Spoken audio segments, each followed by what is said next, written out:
All right, so welcome everyone to today's LinkedIn event webinar, PEO Myth Busting by PEO-marketplace.com and hosted by yours truly, Guillermo Triana. So we're going to do a little bit of a deep dive into the PEO world, what that entails. We're going to bust a couple common myths and misconceptions when it comes to PEO. Um, but I want to make sure that everyone understands there's a lot that comes to, there's a lot when it comes to talking about PEO. So I'm going to keep it very high level here. And of course, if anyone has questions or any detailed questions, feel free to reach out to me on LinkedIn. I'll be happy to, share and dive more into those questions. So let me get my camera on here real quick. Sorry about that, guys. Let's see, camera on. All right. All right, perfect. So let's jump right into it. So for today's agenda, we're going to start at the basics. We're going to talk about PEO 101, right? It's important to get a good grasp of, what a PEO is and that sort of thing as a starting point. Then we'll jump into what's called the two C's, right? So these two C's are very important when it comes to PEO. Um, you guys should probably guess. I'll give you one of them. One of the C's is cost when it comes to PEO. The other C, I'll let you guys think about that and kind of wonder what the other C is about, and then we'll talk more about that. All throughout the webinar presentation, we're going to tackle a couple of common myths when it comes to PEO and what they're all about and common misconceptions that we hear in the open market. Now, we really want to touch on what PEOs don't do, right? Because a lot of PEO vendors, when they meet with clients, they like to share all the great things that they do, and they do a lot of great things. But what we feel is that a lot of times they don't share what they don't do, and that's very important for anyone that's considering looking into a PEO, so that they know. Proper PEO leverage, how to leverage a PEO. That's something that you as a business are considering. And then we'll leave it about 5-10 minutes towards the end of the presentation to answer any questions. At the end of the presentation, the goal is to walk away with something new that you learned. And if I can do that for you today, then I consider this webinar a very successful webinar. All righty. So let's start with the basics. So PEO stands for Professional Employer Organization. Okay, you guys are probably wondering, what is that? Well, these are firms that are experts in the business of employment. Okay, so if you have staff, if you have a workforce, right? The PEO's main purpose is to help you streamline and make that workforce as efficient as possible for you as the employer, um, to drive efficiencies and to help you focus on other areas that are, more profitable for the business.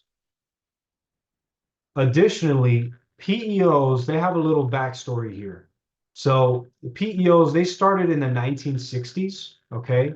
So they've been around for a little while. And the PEO, the whole concept started when there were, a few blue collar businesses, mainly in like the Louisiana and Florida Panhandle area, that were just having a hard time securing workers' comp insurance. These businesses, majority of them were a lot of blue collar businesses, right? So if you think of your construction companies, your trucking companies, companies that had anything to do with, work in or around navigable waters, these businesses just couldn't secure workers' comp coverage. So employee leasing companies started to pop up, right? And these employee leasing companies, think of it as like the ancestors of PEO, right? Back then, they were known as employee leasing companies. And they started gathering a small group of these small to mid-sized businesses, and they grouped those together, and collectively created enough buying power where they could go to the insurance carriers and say, hey, look, we have a group of, these small blue collar businesses that all need workers' comp coverage. Can you help us? Now, from an insurance carrier standpoint, that whet their appetite a little bit more, and they were able to offer, the workers' comp policy to that group of employers collectively. On top of that, the employee leasing companies would sprinkle in a little bit of, simple HR administration on top of it, helping, secure the workers' comp coverages for these businesses. So that's a cool little history lesson there for you guys. Now, as you can probably guess, the industry has evolved rapidly due to increased regulations, increased complexities, on the regulations that are put on top of them from the federal and state government. So it's very difficult as a small to mid-sized business to keep track and keep up with every single little thing that comes down the pipe to make sure that you're not exposed from a compliance standpoint. So that's why most small to mid-sized businesses outsource most, if not all, of their HR administration to a PEO when it makes sense for them and it's a fit. And an easy way to think about this, and something that you can, plant in your mind, is that the PEO takes first position in all HR compliance matters for that small to mid-sized business, right? That's kind of the basics, a basic understanding of PEO and what it's all about and where the PEO, moniker came from, right? Now, at this point, you guys are probably wondering, okay, what does a PEO offer me? Well, here's a really good summary of what PEOs offer, okay? There's different buckets that PEOs specialize in, right? But in general, if you were to go to any PEO today, these are some of the common services that you're going to be offered as a small to mid-sized business, right? So everything from HR, payroll, benefits, risk management, and administration, right? These services are typically delivered in the form of a technology platform from the PEO to the small business. That technology platform is the vehicle in which the PEO helps the employer streamline a lot of these functions and a lot of these tasks that you see up on your screen right now. There are PEOs that specialize in certain buckets. So for example, there are PEOs that are excellent and they have a niche in recruiting, right? So they're focused and they have, full-time recruiters on staff to help their small business clients with recruiting, for example. There are other PEOs that have a very expansive, benefits offering, right, for their clients. And then there are PEOs that are focused just on risk management and are more geared towards those blue collar companies. But there's many different type of PEOs, and there's a lot of PEOs out there. But in general, again, this is what any typical PEO nowadays will be able to offer their clients. Now, aside from these offerings that are delivered through a technology platform, the PEO also bolsters that with a service team on top of that technology platform, right? So this is where the PEO starts to differentiate itself a little bit from, say, a standalone payroll HR offering, because now you get the technology plus the people support that comes in the form of the PEO service team. Now, this PEO service team helps clients from any stage, from startup all the way to established clients for over 20 years in business, and everything from strategy to execution, okay? Some of these team members in this service team are comprised of a safety consultant, a payroll specialist, an HR professional, SHRM certified, a client advocate, which acts as a client's quarterback and make sure that the service level is there for the client, and a benefits specialist to make sure that they handle anything for benefits when it relates to the client's benefit offerings through the PEO, be it employee questions, be it EDI file feeds, so on and so forth. Now, something that we want to highlight, if a business were to go to the open market and hire these individuals and, as professionals, there's a dollar amount tied to that, right? So based on our research, a typical safety consultant, in the South Florida area from where we're out of, that can start from a $90,000 salary, a payroll specialist, $60,000, an HR professional, 70,000, client advocate, 50,000, and a benefit specialist, 60,000. So overall, if you were to tie this back to a dollar amount, the value here is right around $330,000 that this team of specialists brings to the table, compared obviously to the open market. Now, this varies where you're based out of, but this is in general, we're using our market. So you guys could kind of, plug in your own numbers to figure that out. So again, it's technology plus a people support that kind of differentiates the PEO from, other services and other service offerings. Now I wanted to throw this in there for you guys because I thought this was a funny meme, a little humor for you guys. So if you remember the Paris Olympics, there was a competition in there, a sharpshooting competition where this gentleman on the right from Turkey, Yusuf Dicec, I believe is the way you say his last name. He didn't need any special tools.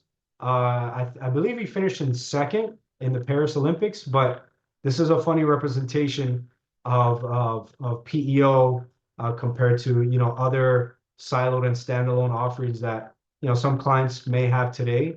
So over on the left, they have different vendors that they manage for payroll, risk management, benefits, 401k, applicant tracking, all that, or they have everything in a one-stop shop in a PEO. So I thought this was a very appropriate meme to kind of show you guys and kind of paint a picture here. So I hope you guys enjoyed that. Now let's play a little myth or fact. Okay. So PEOs are designed for large companies over 1,000 employees. What do you guys think? So the answer is myth. Okay. And I probably gave this answer away, in the last few slides, but this is an easy one for you guys. This was a freebie. So the reality is that PEOs were designed for small to mid-sized businesses, and most PEO clients are under 100 employees, right?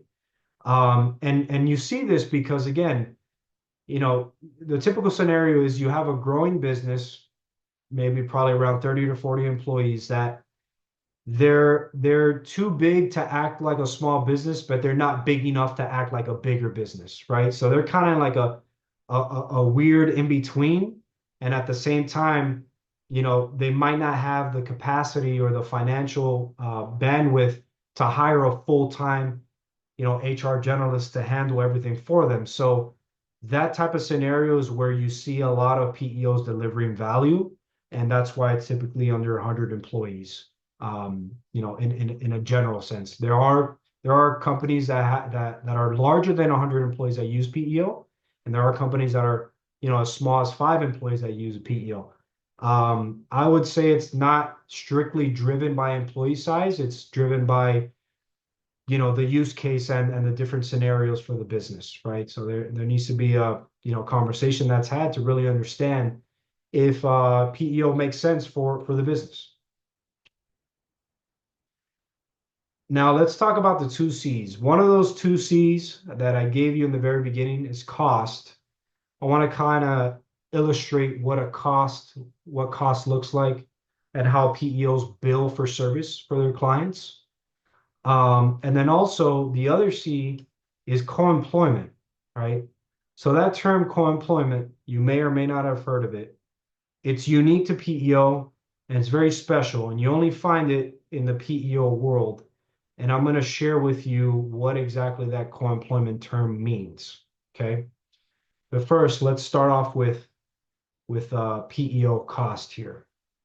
Now, so you understand, and to set to give you context, PEOs are considered the Mercedes-Benz product of the payroll and HR outsourcing world, right? So there's my little Mercedes picture there for you guys. Um, the PEO pricing model, right? It varies from PEO to PEO, but in general, PEOs either bill a flat per employee per month fee or a percentage of gross payroll. This depends on the size of the client. So typically what we see is clients with, you know, a larger amount of employees, headcount wise, they're usually on a flat per employee per month fee model.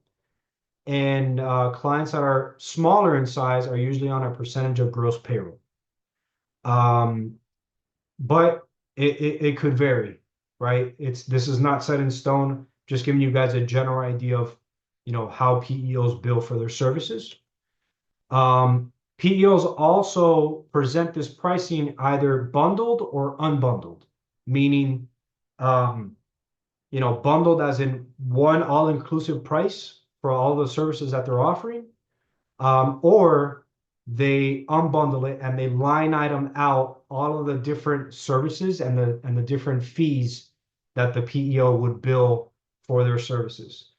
A good rule of thumb is to be on the lookout for PEOs that may offer bundled pricing together with a percentage of gross payroll. That scenario from our, again, from speaking from our experience, doesn't work too well for the client.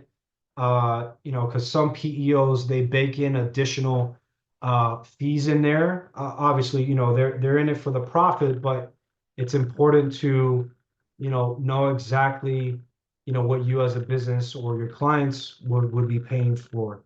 So it's always best to, ask for an unbundled invoice if that's possible, because not every PEO has a possibility to unbundle it. A typical PEO invoice will include your administrative fee, right? Think of this as your subscription fee just to be part of the PEO and a part of the PEO program. Workers' comp fees. So whenever you join a PEO, you inherit a lot of their rates when it comes to workers' comp and when it comes to different tax rates like pseudo rates, for example, and that's how they bill you for their fees.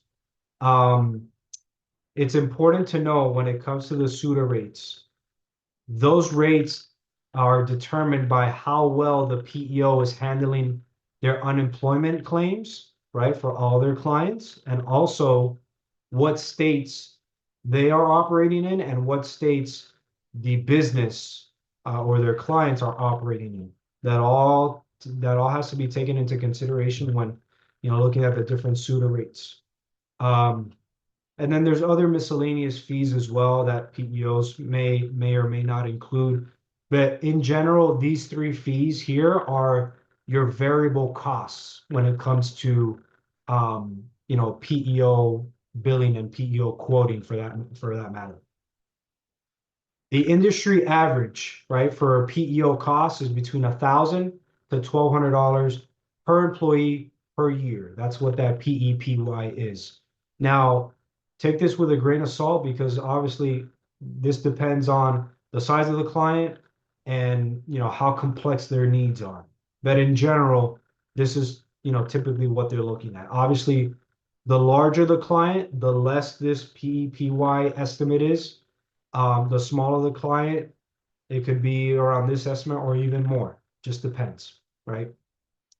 And then here's a really cool example of what a typical PEO invoice looks like, right? So this is a PEO, a very large PEO, as a matter of fact. And if you look at kind of the middle where it says quantity, that's that 118 represents 118 employees that the PEO is billing for.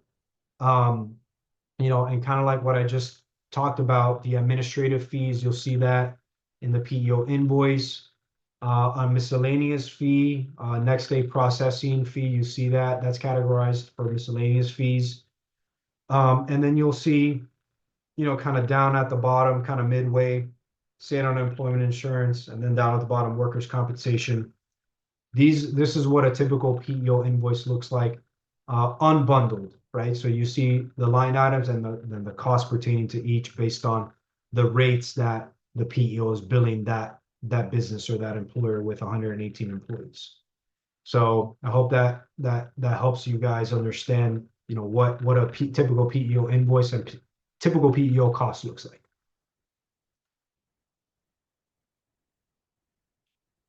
Okay, so let's play a little myth or fact. So, myth or fact, PEOs are too expensive.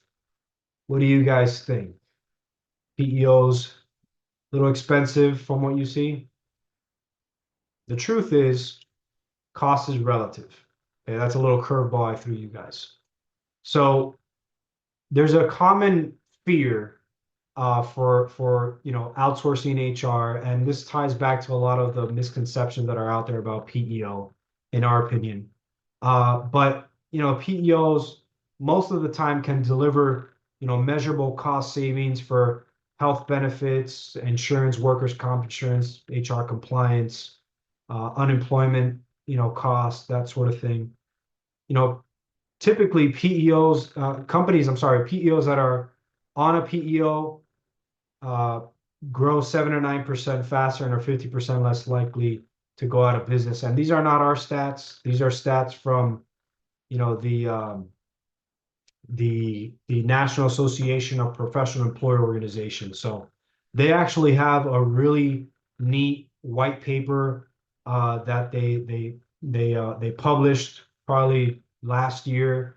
They hired an independent research company to do this research and find this information out. If anybody's interested in that, feel free to shoot me a LinkedIn message and I'll shoot you over a copy. It's a really good read, very interesting.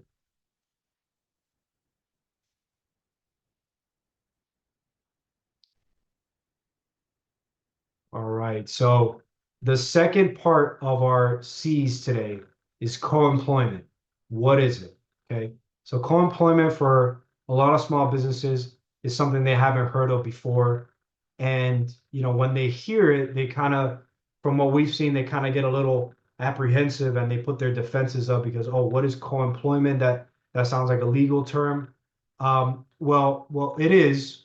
Okay. I will say that it is, but you got to understand what it means. Okay. So, like I mentioned before, co-employment is a unique term specific to PEO. You won't find it anywhere else.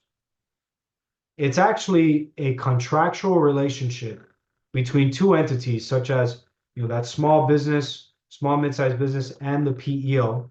Okay, where whenever that business decides to join a PEO, there's certain responsibilities, compliance responsibilities, HR responsibilities that are outlined in that co-employment agreement, or PEOs call that their CSA or customer service agreement.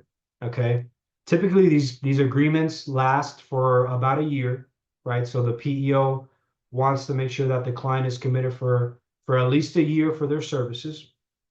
And the whole point of this co-employment term and this CSA agreement is to outline exactly what the PEO is going to be responsible for from an HR administration standpoint, and then also what the employer is responsible for, right? So a common misconception out there is that whenever a business joins a PEO, they rid themselves of all HR administration and compliance liabilities, which is not the case. Okay. The PEO is there to provide a lot of support when it comes to that and a lot of best practices and provide comprehensive HR services and insurances to the same group of employees, to help the employer focus on growth. But the employer still has skin in the game and the employer still has to operate within certain parameters,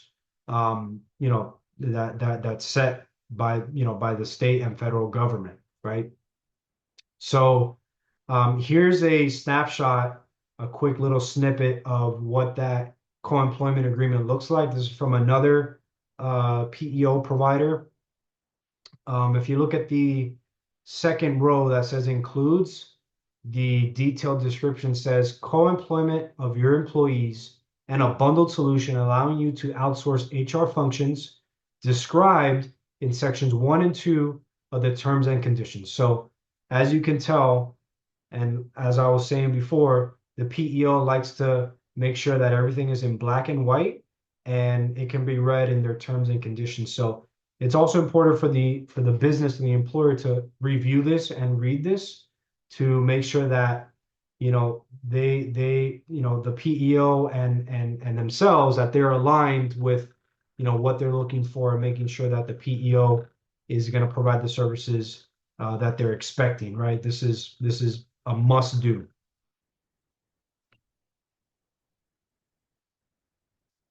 So let's put a little math myth or fact for today. So in a PEO arrangement, business clients give up control of the business to the PEO. What do you guys think? Does the business give up control to the PEO? The answer? Myth. So the PEOs are not in business to take over your business. Okay. When an employer or a small business joins a PEO, they do so so the PEO can help them with their HR administration and compliance. The PEO is not interested in acquiring your business. They're not interested in changing the ownership structure of the business. They don't want anything to do with business. They want to help you with your business. It's the best way I can put it, right? So this is a very common misconception out there that most employers think about, and they shy away from. But the truth is, PEOs, they don't want to buy your business. They don't want to share in your business. They just want to make sure that your business grows by helping you focus on what's important and leaving the compliance and the HR administration stuff to them, that they're the experts in, they're in business for. So we talked a little bit about, what PEOs do. You guys understand, what the service offerings from a PEO are in a general sense. You understand the cost of the PEO. You understand a little bit about co-employment. Now I want to talk about what the PEOs don't do. And this is important to help you round out your understanding of PEO, and address maybe some common misconceptions that are out there in the marketplace. So what PEOs do not do? Well, like I mentioned earlier in the previous slide, they don't direct your business operations or strategy. Okay. So the business retains full control over all your product development, your business strategy, the direction of the business, operational decisions. The PEO doesn't touch that, nor can they. Okay. Hiring and firing. The PEOs don't care who you hire or who you fire. What they do care about is making sure that your hiring and firing process is in line with state and federal best practices, and also making sure that that hiring and firing process is you know in compliance with the way it should be, to avoid any repercussions down the road, right? So that's what they help you, and that's what they're most interested in helping you do that. They're not taking primary liability for workplace incidents, right? So although they help with workers' comp insurance, workers' comp claims management, risk and safety management, they'll do a risk and safety walkthrough of your business. Um, Ultimately, it's up to you as the employer and as the business to implement these safety procedures and protocols and best practices that the PEO gives you, in your workplace. Because obviously, if you don't, then you're still liable, whether you do or you don't. You're still liable, and you're still primary liability for the workplace incidents, right? Um, PEOs do not customize insurance plans for every client. Okay. So if there's a client that really wants a specified and tailored insurance plan, whether it be for the group health plan or the workers' comp plan, the PEO typically won't offer that. Although what they do offer are master policies that are very comprehensive to make sure that, there's no gaps anywhere in the insurances. They work with their carrier partners like Aetna, Blue Cross, or, Chubb and Zurich on the workers' comp side to make sure that, it's a very broad blanketed policy to make sure everything is covered for.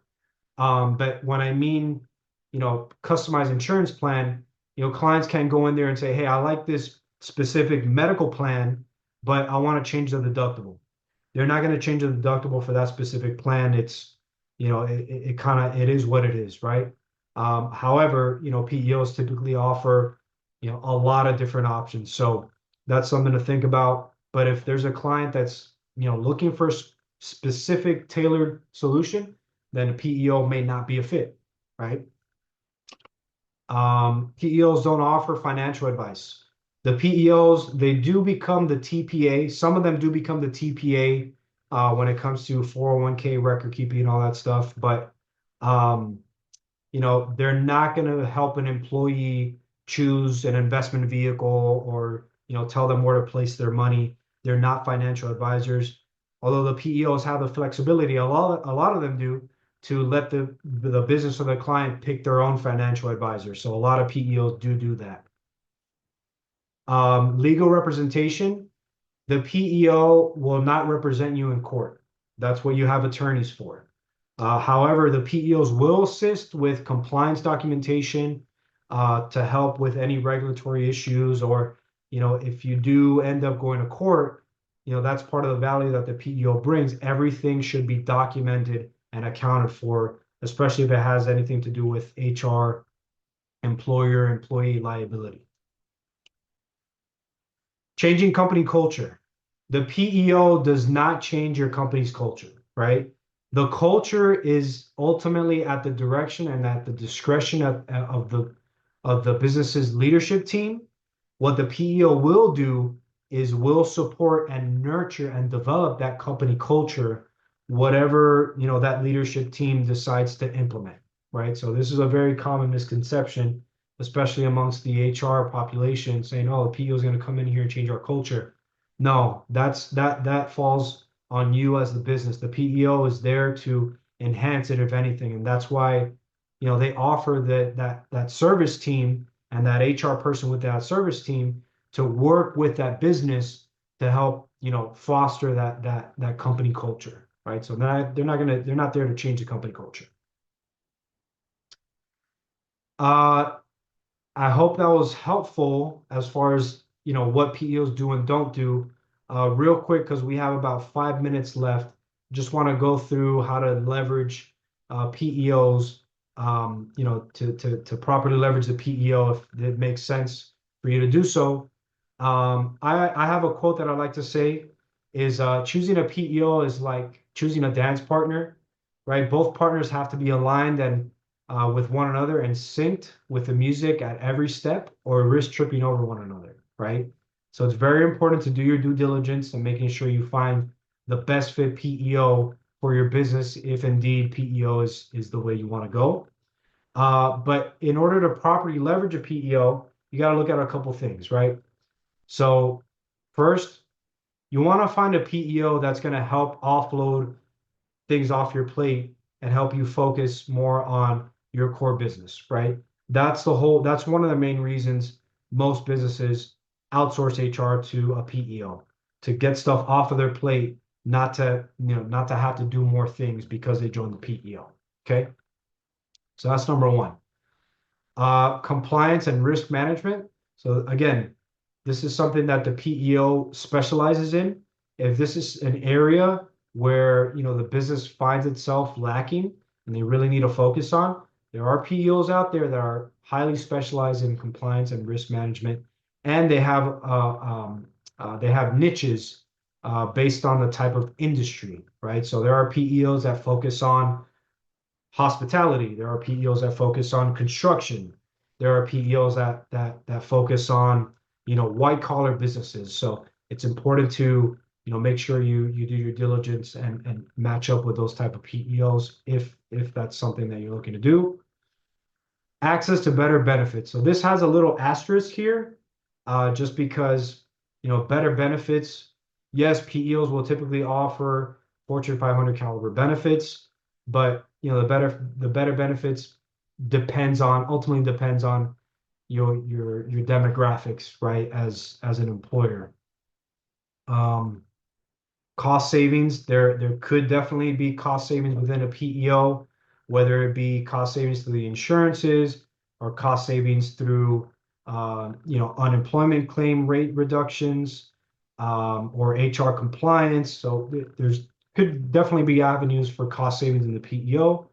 Um, and then business continuity and growth. So if you're a business that has high turnover, that could that business continuity from the PEO could definitely help with that and kind of minimize that disruption.